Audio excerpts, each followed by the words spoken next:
انشاءاللہ آج سورہ سبا، سورہ احزاب کے بعد جو سورت آ رہی ہے نا، سورہ سبا، اس کو پڑھیں گے۔ دیکھیں، اعوذ باللہ من الشیطان الرجیم، بسم اللہ الرحمن الرحیم۔ سورہ سبا، سورہ سبا جو ہے یہ ایک قوم کا نام تھا۔ حضرت سلیمان علیہ السلام کے زمانے میں یہ قوم تھی، یمن میں آباد تھی، یمن شہر میں۔ تو اس کی تفصیل واقعات انشاءاللہ اس صورت کے اندر اللہ رب العزت بیان کریں گے۔ حضرت داؤد علیہ السلام اور ان کے بیٹے حضرت سلیمان علیہ السلام، ان دونوں پیغمبروں کا ذکر اس صورت کے اندر آئے گا، تو انشاءاللہ اس کو سمجھتے ہیں۔ دیکھیں،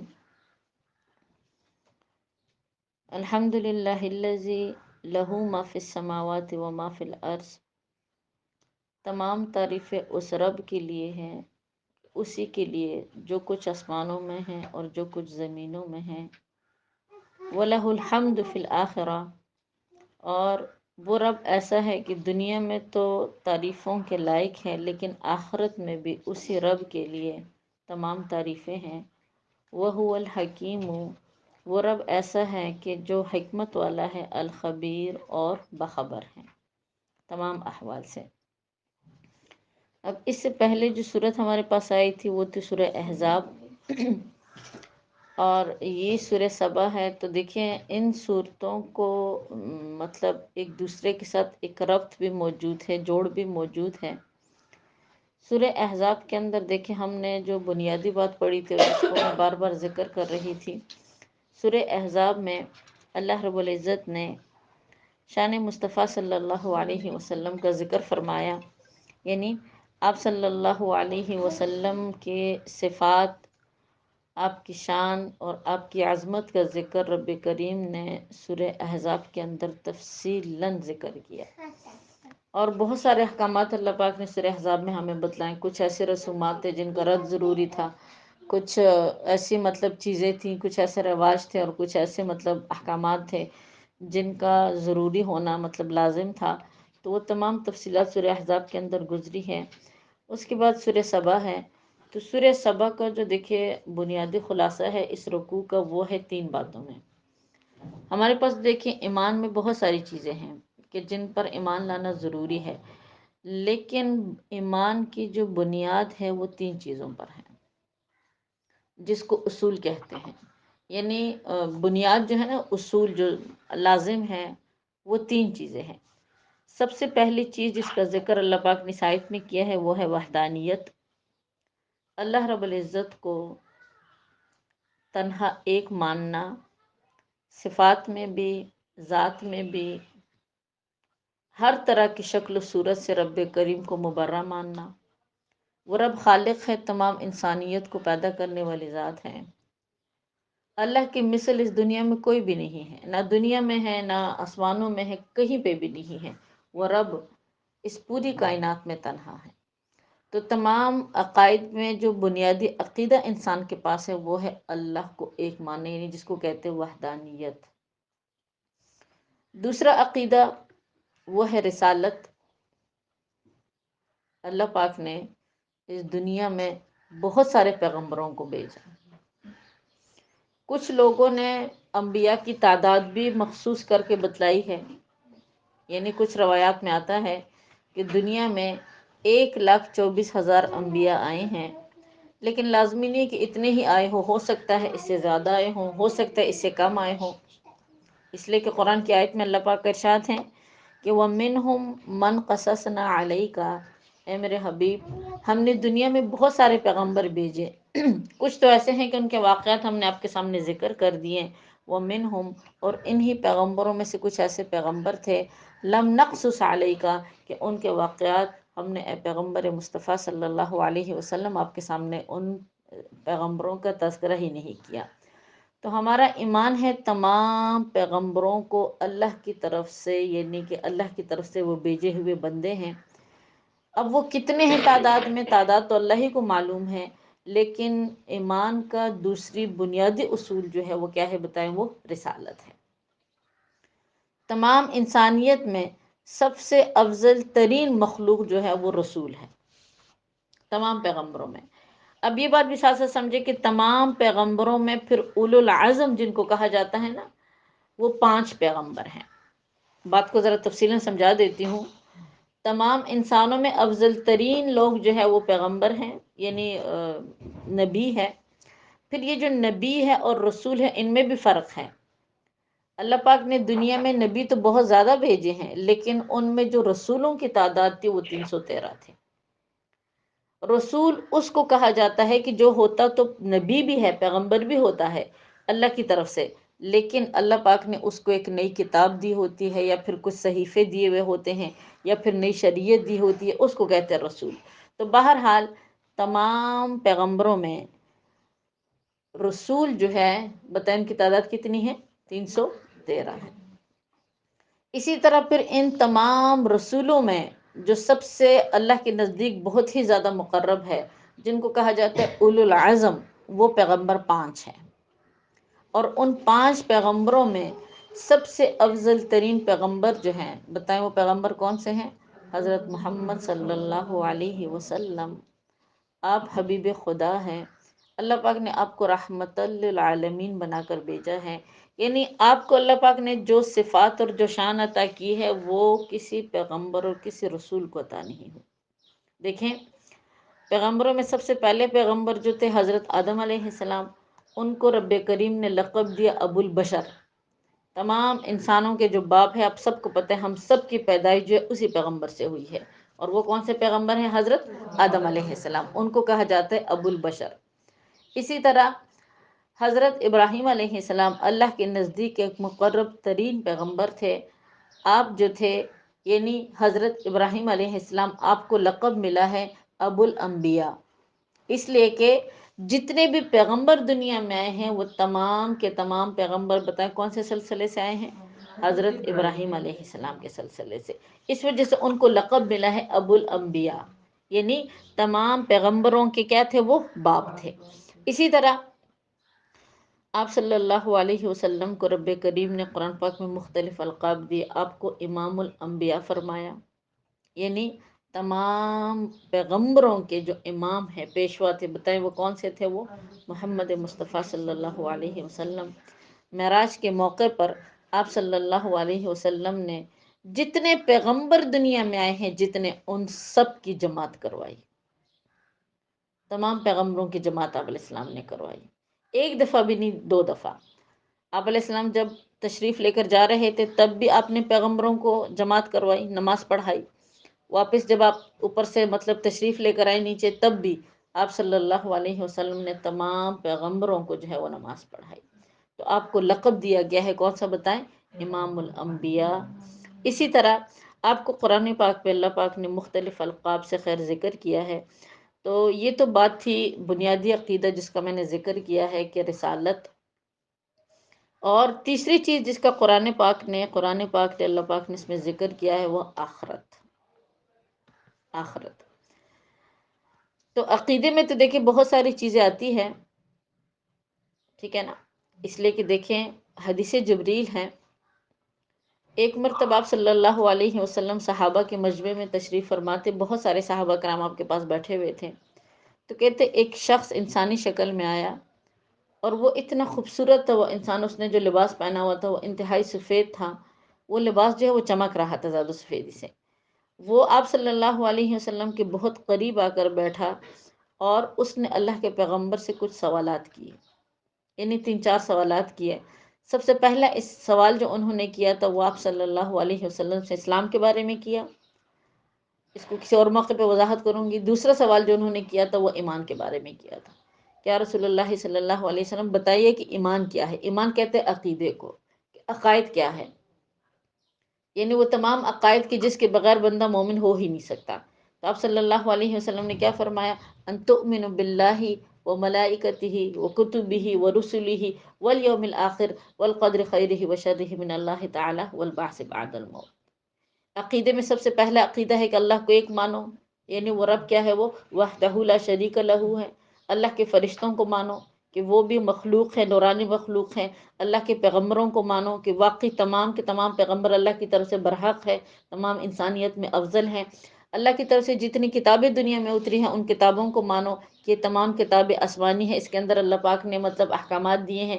اور اگلی چیز فرمایا وَتُؤْمِنُوا بِالْخَيْرِ وَشَرِّهِ مِنَ اللَّهِ تَعَالَى، عقیدے کو مانو کہ تمہارے اوپر جو بھی حالات آتے ہیں، بتائیں کس کی طرف سے آتے ہیں؟ اللہ کی طرف سے آتے ہیں۔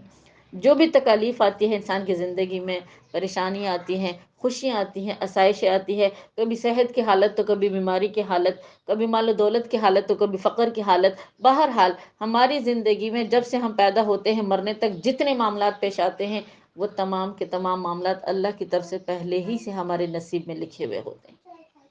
تو ہمارا ایمان ہے اللہ جو تکلیف آتی ہے وہ تیری طرف سے ہے، اس پر رب کریم نے صبر کا حکم دیا، انسان کی آزمائش ہے۔ اور جو نعمتیں رب کریم عطا کرتے ہیں خوشی کی حالت میں، اس پر بتائیں ہمیں کیا کرنا چاہیے؟ شکر ادا کرنا چاہیے کہ اللہ تو نے دنیا میں ہمیں اس قابل سمجھا کہ تو نے ہمیں اپنی نعمتیں عطا کی۔ اور اسی طرح آخرت کے دن پر، لیکن میں نے بتایا کہ ان میں بھی بنیادی جو چیزیں ہیں وہ تین ہیں: وحدانیت، اللہ کو وحدہ لا شریک لہ ماننا، رسالت، تمام پیغمبروں کو بتائیں کیا ماننا؟ اللہ کا بہترین افضل ترین انسان ماننا، اور تیسری چیز کیا ہے؟ آخرت۔ آخرت ایک ایسی چیز ہے کہ جس سے انکار ہو ہی نہیں سکتا، کوئی بھی انکار نہیں کر سکتا آخرت کا۔ ہاں مشرکین مکہ انکار کرتے تھے، وہ مانتے ہی نہیں تھے، لیکن آخرت کا جو دن ہے وہ ایسا ہے، قیامت ایک ایسی چیز ہے کہ اس کا انکار ہو ہی نہیں سکتا، وہ ہر انسان پر واقع ہونی ہے۔ حدیث پاک میں اللہ کے پیغمبر صلی اللہ علیہ وسلم نے ارشاد فرمایا ہر انسان کے لیے جو قیامت ہے وہ اس کی موت ہے۔ جب ہمارے اوپر موت واقع ہو جائے تو سمجھو کہ ہماری قیامت شروع ہو گئی، اسی کو قیامت صغریٰ کہا جاتا ہے۔ تو بہرحال اس صورت کے اندر بھی اللہ رب العزت نے انہی عقائد کی وضاحت کی ہے۔ یہ جو آیت ہم نے پڑھی ہے تو یہ اللہ کی وحدانیت پر ہے۔ اس آیت میں حکم دیا گیا ہے کہ انسانوں تمام کے تمام تعریفیں اس رب کے لیے ہے، وہ ایسا رب ہے کہ اسی کے لیے سب کچھ ہے، جو زمینوں میں ہے، جو آسمانوں میں ہے، اور اسی اللہ کے لیے تعریف ہوگی آخرت میں بھی۔ اور وَهُوَ الْحَكِيمُ، وہ اللہ ایسا ہے کہ جو حکمت والا بھی ہے، خبیر، اور ہر انسان کے باطنی حالات سے وہ رب جو ہے وہ خوب باخبر ہے۔ آگے فرمایا گیا ہے کہ یعلم ما یلج فی الارض، اللہ پاک جانتا ہے۔ اللہ کی دیکھیے مختلف صفات بیان کی گئی ہے تاکہ انسان کا عقیدہ اللہ پر مضبوط ہو کہ واقعی وہ رب ایسا ہے کہ اس سے ہم چھپ نہیں سکتے، نہ اسے ہم چھپ سکتے ہیں، نہ اللہ کے علاوہ اور ہمارا کوئی آسرا ہے۔ تو فرمایا کہ یعلم ما یلج فی الارض، انسان وہ رب ایسا ہے، اس کی صفات ایسی ہے کہ وہ جانتا ہے ان تمام چیزوں کو جو زمین کے اندر داخل ہوتی ہے۔ اب زمین کے اندر کیا کچھ داخل ہوتا ہے؟ بارش کا پانی، اللہ اس کو بھی جانتا ہے، ایک ایک قطرے کو جانتا ہے، اور وہ بارش کیسے پھر زمین کے مطلب مسامات کے اندر داخل ہوتی ہے۔ اور اسی طرح فرمایا گیا ہے کہ زمین کے اندر اور کیا چیز داخل ہوتی ہے؟ مردے۔ ہر انسان جو مرتا ہے تو آپ کو پتہ ہے کہ اس نے کہاں جانا ہے؟ وہ زمین کے اندر جانا ہے۔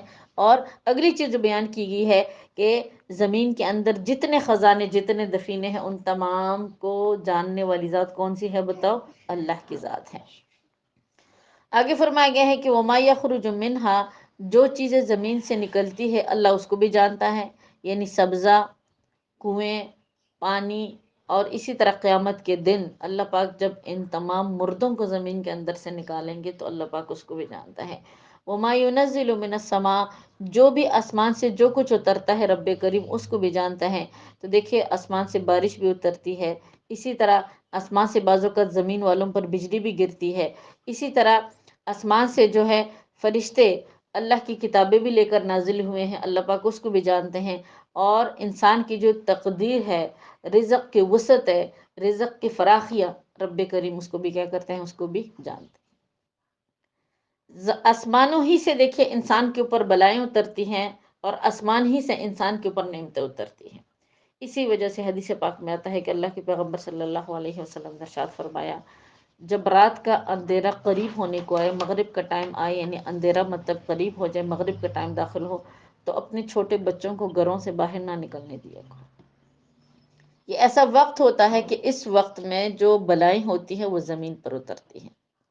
تو یہ ہمارا دیکھیے اکابرین اور اسلاف کا یہ طریقہ رہا ہے کہ مغرب کے بعد باہر جانے کی ممانعت تھی اندھیرے میں، رات کے اندھیرے میں. لیکن اب آج کل آپ کو پتہ ہے جدید دور آ گیا ہے، ماڈرن ہماری زندگی آ گئی ہے. دن کو تو ہم مطلب سوئے رہتے ہیں، پورا دن سو کے گزارتے ہیں، اور مغرب کے بعد ہماری مطلب شاپنگیں شروع ہو جاتی ہیں. مغرب کے بعد ہی ہمارے جتنے ضروریات زندگی ہوتے ہیں اسی کو ہم کرتے ہیں. تو دیکھیے میری بہنوں، مغرب کے بعد آسمان سے بلائیں اترتی ہے. انسان کو چاہیے کہ اس ٹائم اپنے گھروں کے اندر رہے. اگر انسان چاہتا ہے کہ میں صحت مند اور خوشی اور آسائشوں کی زندگی گزاروں، تو اس کے لیے لازمی ہے کہ وہ سنت رسول صلی اللہ علیہ وسلم پر عمل کرے. اور یہ ٹائم اتنا زیادہ ہوتا بھی نہیں ہے. یہ جو مغرب کا ٹائم ہوتا ہے تقریباً گھنٹہ ڈیڑھ گھنٹہ، گھنٹہ ڈیڑھ گھنٹہ جو ٹائم ہوتا ہے، ہاں تقریباً عشاء تک. یہ ٹائم ایسا ہوتا ہے کہ اس میں انسان کیا کرے، گھر سے باہر نہ نکلے. ویسے تو ہمارے اکابرین اسلاف کا طریقہ کار یہی تھا کہ مطلب راتوں کو انسان گھروں سے باہر زیادہ نہ نکلے. اور اللہ کی نعمتیں کس ٹائم پہ برستی ہے؟ جب سحری کا ٹائم آتا ہے، جب فجر کا ٹائم آتا ہے، تہجد کا وقت جب ہوتا ہے. اور اسی طرح فجر کا ٹائم، جب فجر کی اذان دی جاتی ہے، تو اس ٹائم کہتے یہ ایسا ٹائم ہوتا ہے تہجد کا ٹائم کہ اللہ پاک کی رحمت انتہائی عروج پر ہوتی ہے. اس وقت جو انسان بھی خلوص نیت کے ساتھ اور سچے دل کے ساتھ اللہ سے جو بھی دعائیں مانگتا ہے، اللہ پاک ہر انسان کی دعا کو کیا کرتے ہیں؟ قبول فرماتے ہیں. ضرور دعائیں قبول ہوتی ہے. ویسے بھی رمضان کا مہینہ ہے تو کثرت سے اس ٹائم پر اللہ سے مانگا کریں. دنیا کو تو ہم مانگتے ہی مانگتے ہیں. یہاں پر دیکھیں ایک بات وضاحت کرتے ہوئے چلو، دنیا جو بھی دنیا میں مطلب ہمیں آسائشیں ملنی ہیں اور جو کچھ بھی ہے وہ ایسی ہے کہ وہ پہلے ہی سے ہمارے لیے متعین ہے، ہمارے نصیب میں ہے. جو کچھ ہمارے نصیب میں ہے اس کو انسان مطلب اپنے نصیب سے ہٹا نہیں سکتا. ٹھیک ہے نا؟ دنیا بھی مانگو اللہ سے، لیکن مانگنے کی جو چیز ہے نا وہ دین ہے، اللہ کی محبت ہے، رسول خدا صلی اللہ علیہ وسلم کی اطاعت ہیں، سنتیں ہیں. اللہ سے دین مانگو. دین اللہ پاک نے مانگنے پر چھوڑا ہے. اسی وجہ سے ہر نماز میں ہمیں حکم ہے کہ اہدنا الصراط المستقیم. انسان ہر وقت اللہ سے دعا مانگو کہ اللہ ہمیں کون سے راستے پر چلا، ہمیں سیدھے راستے پر چلا. تو اس صورت کی اس آیت نے ہمیں یہ تعلیم دی ہے کہ دعا میں ہمیشہ ہمیں اپنی آخرت مانگنی چاہیے اور ہمیں اپنا دین مانگنا چاہیے. باقی بھی مطلب نعمتیں مانگنی چاہیے دنیا کی، لیکن دنیا کی جو نعمتیں ہیں اس کا تعلق ہماری مقدر پر، تقدیر پر ہے. اگر اللہ کی طرف سے ہے تو وہ ہمیں مل کے رہیں گی، اگر نہیں ہے تو ہمارا صبر ہے، اس میں ہمارے لیے خیر ہوگی. جو چیز ہمیں نہیں مل رہی ہماری من چاہی تو اس میں خیر ہوتی ہے، لیکن ہم ان خیروں کو اور حکمتوں کو سمجھ نہیں پاتے. تو اس لیے اللہ سے اللہ کا دین مانگا کرو. سحری کے ٹائم، تہجد کے ٹائم، خیر کے ٹائم اپنے ایمان کو مانگا کرو، اللہ سے تعلق کو مانگا کرو، محبت کو مانگا کرو. یہ ایسی چیزیں ہوتی ہیں جو مانگنے کی ہوتی ہے، اور یہی چیزیں ہوتی ہیں جو ہمیں دنیا میں بھی سکون عطا کرتی ہے اور ہمیں مرنے کے بعد بھی یہی چیزیں سکون عطا کرے گی. آگے فرمایا گیا ہے کہ وَمَا يَعْرُجُ فِيهَا، اور جو کچھ بھی آسمان کی طرف جاتا ہے، یعنی جو کچھ بھی آسمان پر چڑھتا ہے رب کریم اس کو بھی جانتا ہے. تو آسمان کی طرف کیا چیزیں چڑھتی ہیں؟ ملائکہ، فرشتے اور بندوں کے اعمال اور انسان کی دعائیں. یہ ایسی چیزیں ہیں جو روز آسمان کی طرف اوپر چڑھتی ہیں. صبح اور شام میں دو اوقات ایسے ہیں کہ جس میں فرشتے تبدیل ہوتے ہیں: فجر کا ٹائم، صبح کا ٹائم اور مغرب کا ٹائم. جو دن کے اعمال والے فرشتے ہیں وہ مغرب سے پہلے پہلے اوپر جاتے ہیں اور مغرب کے فرشتے نیچے آتے ہیں. اور اسی طرح فجر کے ٹائم رات والے جو فرشتے ہیں وہ اوپر جاتے ہیں، اور اس ٹائم مطلب جو دوسرے فرشتے ہیں یعنی سحری کے ٹائم اوپر سے دوسرے فرشتے نیچے آتے ہیں. تو ان اوقات میں اللہ سے مانگا کرے. اللہ کے حبیب صلی اللہ علیہ وسلم نے ارشاد فرمایا، بلکہ اپنے عمل کے ذریعے سے ان دو اوقات میں زیادہ تر وقت دعاؤں میں گزارا. اور آپ فرماتے تھے کہ جب زمین والے فرشتے اوپر جائے تو وہ اللہ کو بتلائے کہ یا اللہ تیرا یہ بندہ بیٹھ کر تجھ سے کیا کر رہا تھا؟ دعائیں مانگ رہا تھا. تو ان دو اوقات میں دعائیں مانگنے کا معمول بنائے. ان دونوں اوقات میں انسان جب دعا کا معمول بناتا ہے تو اللہ پاک انسان کو بہت ساری آسائشیں اور بہت ساری نعمتیں عطا فرماتے ہیں. آگے فرمایا گیا ہے کہ وَهُوَ الرَّحِيمُ، وہ رب بہت ہی زیادہ مہربان ہے انسانوں پر، یعنی بے انتہا مہربان ہے. ہر طرح کی ضروریات کا رب کریم نے انسان کا خیال رکھا. وہ غفور، اور وہ اللہ پاک جو ہے وہ انسان کے گناہوں کو معاف کرنے والا ہے۔ وقال الذین کفروا، اور کہا ان لوگوں نے جنہوں نے کفر کیا کہ لا تأتینا ساعہ، کہ ہم پر قیامت کب آئے گی، یعنی ظاہری بات وہ قیامت کو مانتے ہی نہیں تھے۔ یہ آپ کا مکی دور تھا، مکہ مکرمہ کے اندر اللہ کے پیغمبر صلی اللہ علیہ وسلم نے نبوت کے بعد 13 سال گزارے۔ ان 13 سالوں میں مشرکین مکہ نے آپ صلی اللہ علیہ وسلم کو بہت زیادہ اذیت یعنی پہنچائی تھی، اور اکثر وہ یہی بات کرتے تھے کہ جس قیامت کا تم ذکر کرتے ہو بتاؤ وہ قیامت کب آئے گی۔ اس لیے کہ ان کے لیے بات بڑی عجیب تھی کہ آپ صلی اللہ علیہ وسلم فرماتے ہیں کہ لوگ مریں گے پھر دوبارہ مطلب اللہ پاک ان کو اٹھائیں گے اور پھر قیامت کا دن برپا ہوگا۔ تو اس وجہ سے وہ اللہ کے پیغمبر کو تکلیف پہنچانے کے لیے ایسی باتیں کیا کرتے تھے کہ وقال الذین کفروا، کافر کہتے تھے کہ لا تأتین ساعہ، کہ قیامت کبھی نہیں آئے گی۔ قل، اے میرے حبیب صلی اللہ علیہ وسلم آپ فرما دیجئے ان لوگوں کو، بلا ورب لتأتینکم، کیوں نہیں، میرا رب اس قیامت کو ضرور لے کر آئے گا۔ عالم الغیب، وہ رب ایسا ہے جو غیبوں کو جانتا ہے۔ لا یعزب عنہ مثقال ذرہ، وہ رب ایسا ہے کہ اس سے ذرہ برابر بھی کوئی چیز پوشیدہ نہیں، فی السماوات ولا فی الارض، نہ ہی زمینوں میں اور نہ ہی آسمانوں میں۔ تو قیامت کا انکار اکثر مطلب مشرکین مکہ جو ہے وہ کرتے تھے۔ اب وہ دو باتیں آگے جس کا ذکر قرآن کے اندر آ بھی رہا ہے، وہ قیامت کو بالکل سرے سے مانتے ہی نہیں تھے، یعنی دو باتیں انہوں نے بنا رکھی تھی۔ اول تو وہ کہتے تھے کہ قیامت کبھی آئے گی ہی نہیں، قیامت کو کوئی وجود ہی نہیں۔ دوسری بات یہ ہے کہ آپ صلی اللہ علیہ وسلم کو پاگل کہتے تھے، نعوذ باللہ، کہ یہ بندہ پاگل ہے، اس کو مطلب جنون ہو گیا ہے، کیسے ایسی باتیں کرتا ہے۔ لیکن تیسری بات کی طرف وہ نہیں آتے تھے کہ ہو سکتا ہے اس پیغمبر کی بات سچی بھی ہو۔ حالانکہ آپ علیہ السلام مکہ مکرمہ میں امین کے نام سے اور صادق کے نام سے مشہور تھے۔ آپ نے زندگی بھر کبھی جھوٹ نہیں بولا، آپ نے زندگی بھر کبھی خیانت نہیں کی۔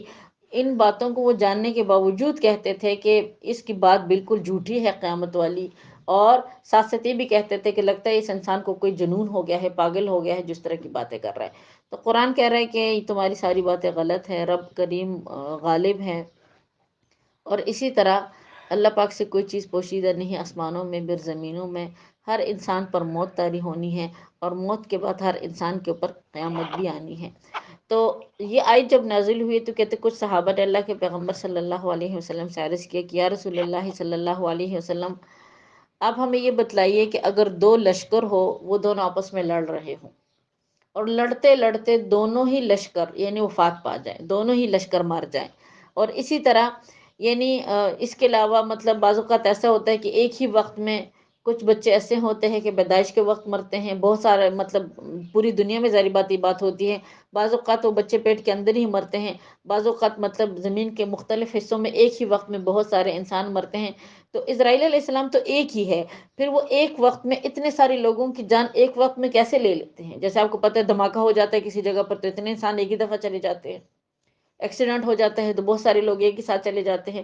تو کہتے اللہ کے پیغمبر صلی اللہ علیہ وسلم نے فرمایا صحابہ کو مخاطب کر کے کہ اللہ پاک نے اس انسانوں کو حضرت اسرائیل علیہ السلام کے لیے ایسے رکھا جیسے میرے سامنے یہ چاولوں کی پلیٹ ہے، کہ میں جس طرف سے چاہتا ہوں، جتنے چاول اٹھانا چاہتا ہوں تو میں اٹھا سکتا ہوں۔ تو اسرائیل علیہ السلام کو بھی رب کریم نے اس لیے کہ اسرائیل علیہ السلام نے پوری دنیا کو اپنے لپیٹ میں لیا ہوا ہے، وہ اللہ کے فرشتے ہیں، بہت بڑے ہیں، اور وہ پوری دنیا میں سے اللہ کے حکم سے جس انسان کو چاہے بہت سارے انسانوں کے ایک وقت میں موت آنی ہے، یا پھر مختلف خطوں میں ایک وقت میں بہت ساروں کو موت آنی ہے، تو وہ اللہ کے حکم سے اسی خطے سے اتنے بندوں کو ساتھ ساتھ کیا کر لیتے ہیں، وہ اٹھا لیتے اور ان کے روح کو کیا کر لیتے ہیں، وہ قبض کر لیتے ہیں۔ اسی طرح عبداللہ بن عباس رضی اللہ تعالیٰ عنہ کی روایت ہے، روایات میں آتا ہے کہ ایک مرتبہ آپ صلی اللہ علیہ وسلم کے زمانے میں سورج گرہن جس کو کہتے ہیں مطلب وہ ہوا، تو بہت زیادہ اندھیرا چھا گیا۔ آپ صلی اللہ علیہ وسلم نے تمام صحابہ کو نماز کے لیے جمع کیا، یعنی آپ صلی اللہ علیہ وسلم بھی نماز کے لیے مطلب کھڑے ہو گئے، صحابہ بھی پیچھے جماعت کی شکل میں کھڑے ہو گئے۔ تو کہتے کافی لمبا طویل قیام اللہ کے پیغمبر نے کیا، کافی دیر۔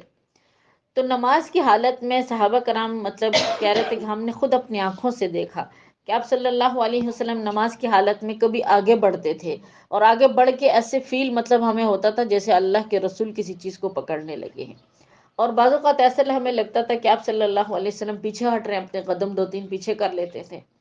تو بہرحال نماز جب مکمل ہوئی تو نماز مکمل ہونے کے بعد صحابہ کہتے ہیں کہ ہم نے اللہ کے پیغمبر صلی اللہ علیہ وسلم سے سوال کیا کہ یا رسول اللہ صلی اللہ علیہ وسلم، ہم نے آپ کی حالت کبھی بھی نہیں دیکھی تھی کہ آپ نماز کی حالت میں کبھی آگے بڑھے ہو کبھی پیچھے، لیکن آج آپ نے جو نماز پڑھائی ہے اس نماز میں ہم نے دیکھا آپ کو کہ آپ کبھی آگے بڑھتے تھے جیسے آپ کسی چیز کو پکڑنے لگے ہیں، اور کبھی آپ علیہ السلام پیچھے ہٹتے ہیں جیسے لگتا ہے کہ آپ کسی چیز سے پیچھے آ رہے ہیں۔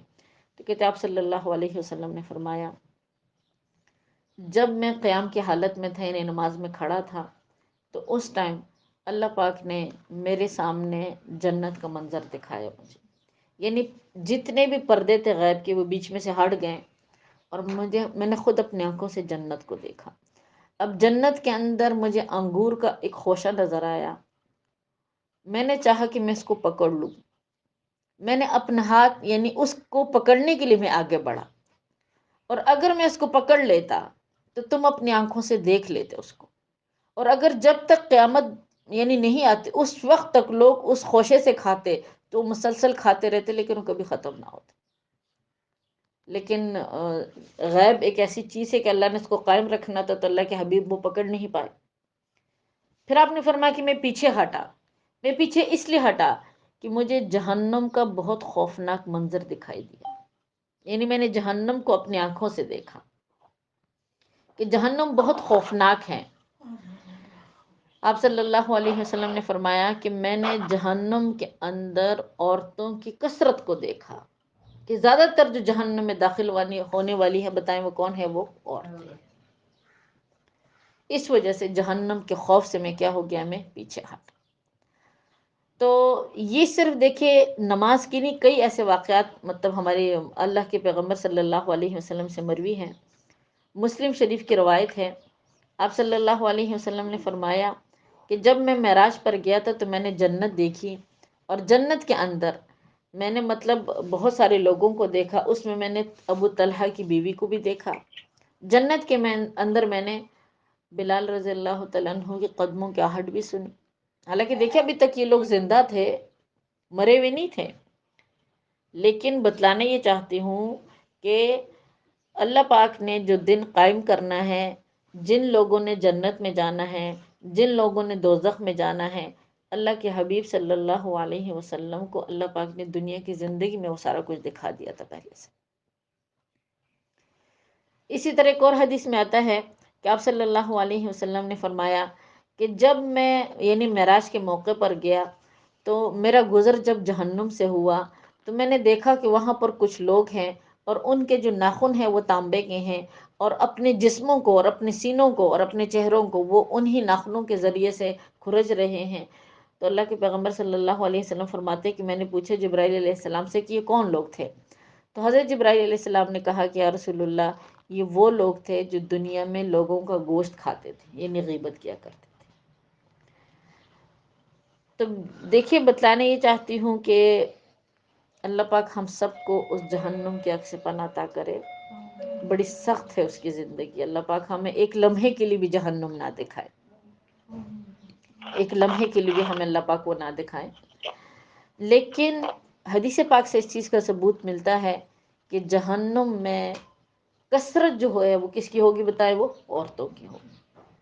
اب دو خصلتوں کی وجہ سے عورت جہنم میں جاتی ہے، ورنہ اگر تجربہ کر کے دیکھا جائے بنسبت مردوں کے عورتیں ذکر و اذکار میں زیادہ مشغول ہوتی ہے، لیکن دو خصلتیں عورتوں کے اندر ایسی ہوتی ہے کہ جو ان کو جہنم کی طرف کھینچ کے لے جاتی ہے۔ سب سے پہلی خصلت شوہروں کی نافرمانی۔ اللہ پاک نے شوہر کے حقوق بیوی کے ذمہ لازم قرار دیے ہیں، بیوی کے بھی حقوق ہیں، شوہر کے بھی حقوق ہیں۔ اسی وجہ سے دیکھیں روایات میں آتا ہے کہ حضرت فاطمہ رضی اللہ تعالیٰ عنہ ان کے بارے میں آتا ہے کہ ایک مرتبہ ان کا حضرت علی رضی اللہ تعالیٰ عنہ سے کسی بات پہ جھگڑا ہوا، تو بی بی فاطمہ رضی اللہ تعالیٰ عنہ فرماتی ہیں کہ میں بہت پریشان ہو گئی، علی ناراض ہو گئے تھے ان سے۔ آپ صلی اللہ علیہ وسلم کی خدمت میں گئی اور عرض کرنے لگی کہ یا رسول اللہ صلی اللہ علیہ وسلم، سلام کرنے کے بعد، کہ آج میرا اور علی کا آپس میں کسی بات میں جھگڑا ہوا ہے اور علی مجھ سے ناراض ہو گئے تھے۔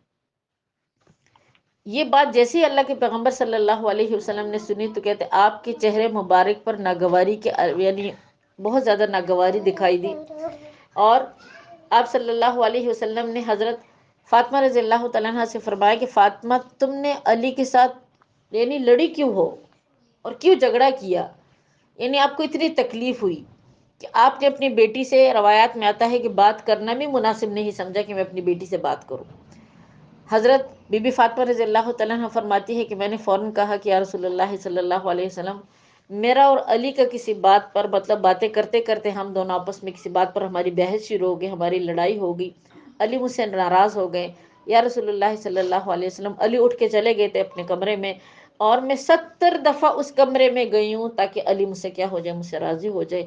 علی کو راضی کر کے میں آپ کے پاس آئی ہوں، اور میں یہ بات پوچھنے کے لیے آئی ہوں کہ یا رسول اللہ صلی اللہ علیہ وسلم، کیا اب بھی اللہ کی طرف سے مجھ پر کوئی گرفت ہے، کوئی پکڑ ہے؟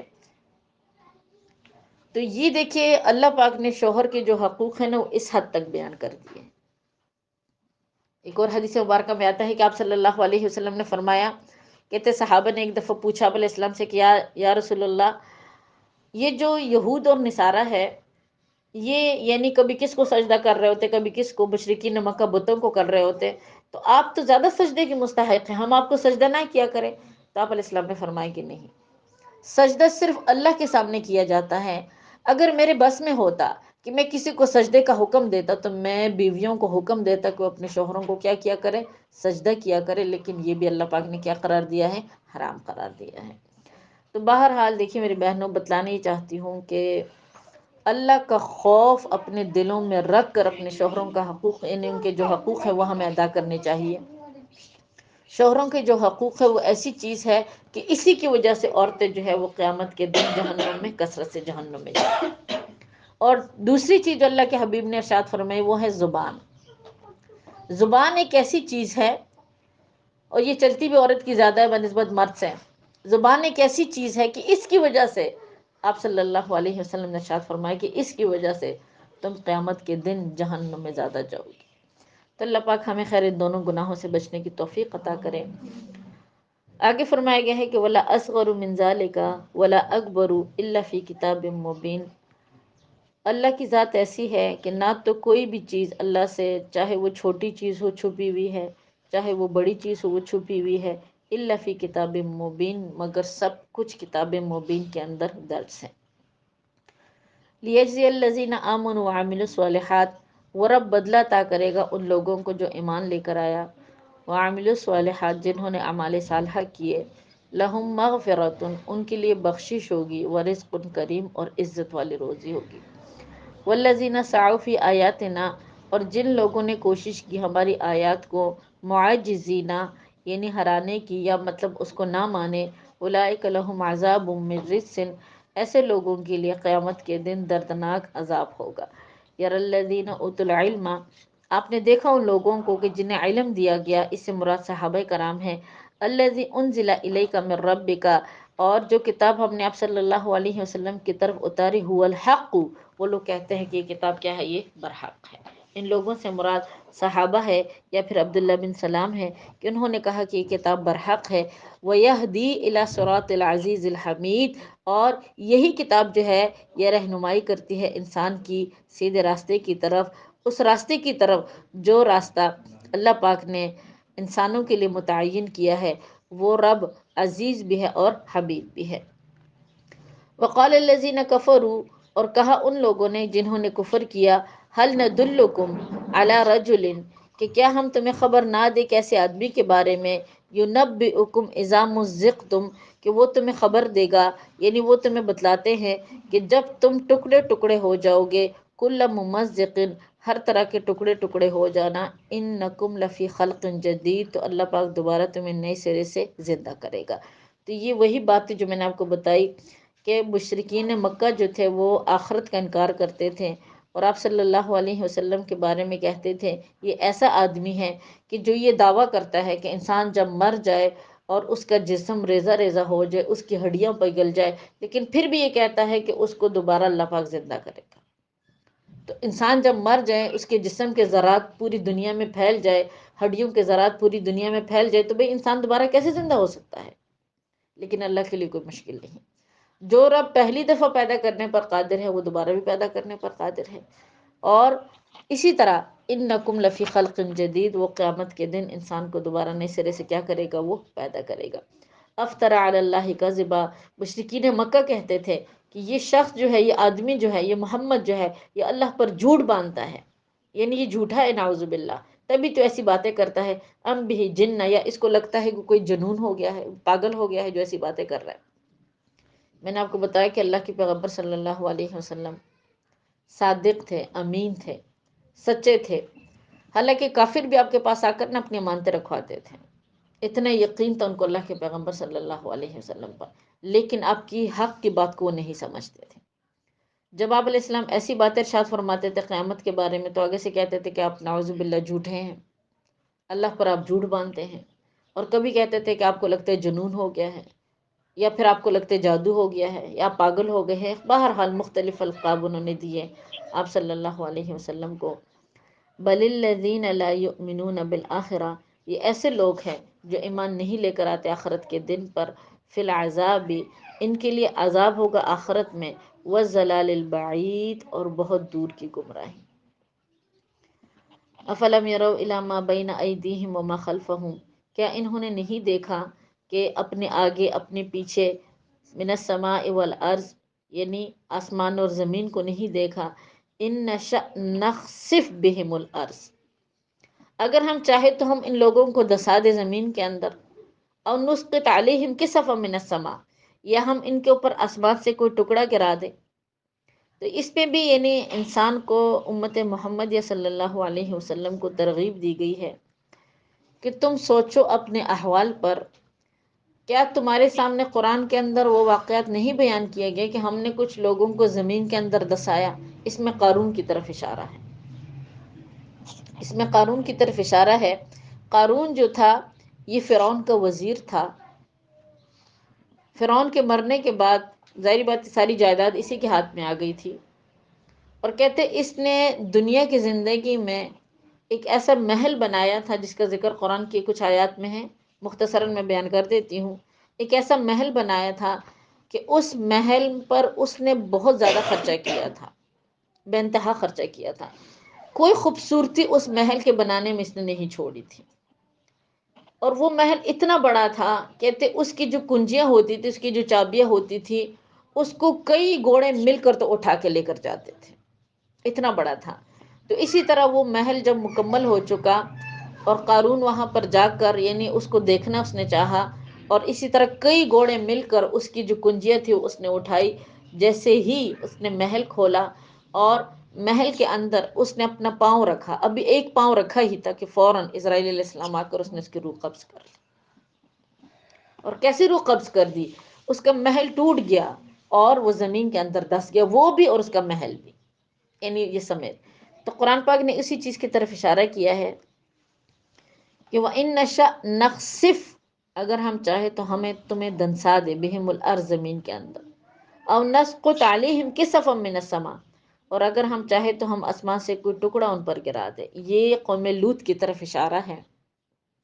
قوم لوط ایک ایسی قوم تھی کہ جو بے حیائی میں مبتلا تھی، جو فحاشی کے کام کرتی تھی، یعنی مرد مردوں سے اپنی خواہش پوری کرتے تھے، عورتیں عورتوں سے اپنی خواہش پوری کرتے تھے، اور یہ ایک غلط طریقہ تھا، اللہ کی فطرت کے خلاف یہ طریقہ تھا۔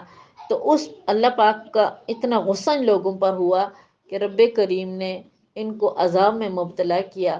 اس عذاب کی ایک شکل قرآن کی صورت میں بیان کی گئی ہے، اور وہ صورت کیا ہے کہ اللہ پاک نے ان کے اوپر سے آسمان سے ایک ٹکڑا گرایا۔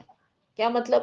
یعنی زمین کے اس حصے کو جس حصے پر قوم لوط آباد تھی، وہ حصہ آسمانوں تک لے کر گیا، اور اسی حصے کو زمین پر اللہ پاک نے واپس کیا کر دیا؟ جبرائیل امین کے ذریعے سے پٹخ دیا۔ اور کچھ روایات میں آتا ہے کہ آسمان سے کچھ پتھروں کی مطلب بارش ان لوگوں پر ہوئی تھی، اور ہر پتھر پر ہر انسان کا نام لکھا ہوا ہوتا تھا، اور وہ نوکیلے پتھر تھے، وہ جیسے ہی آتے تھے تو ان لوگوں کے دماغوں کے اندر جا کے سیدھے وہ گھس جاتے تھے۔ تو یہاں پر قرآن پاک میں اللہ پاک یہی بات ارشاد فرما رہے ہیں کہ میرے حبیب صلی اللہ علیہ وسلم، ان لوگوں سے کہو کہ تم لوگ غور و فکر کرو، اگر میں چاہوں میں تمہیں زمین کے اندر بھی دسا سکتا ہوں، اگر میں چاہوں تو تمہارے اوپر میں آسمان سے مطلب اسی طرح عذاب میں نازل کر سکتا ہوں۔ ان فی ذالک لآیات، بے شک ان تمام واقعات میں عبرت ہے، لکل اس شخص کے لیے، عبد منیب، جو اللہ کی طرف رجوع کرنے والا ہے، جو توبہ کرنے والا ہے اللہ کی طرف، یعنی توبہ اور استغفار کرنے والا ہے۔ وآخر دعوانا الحمدللہ رب العالمین۔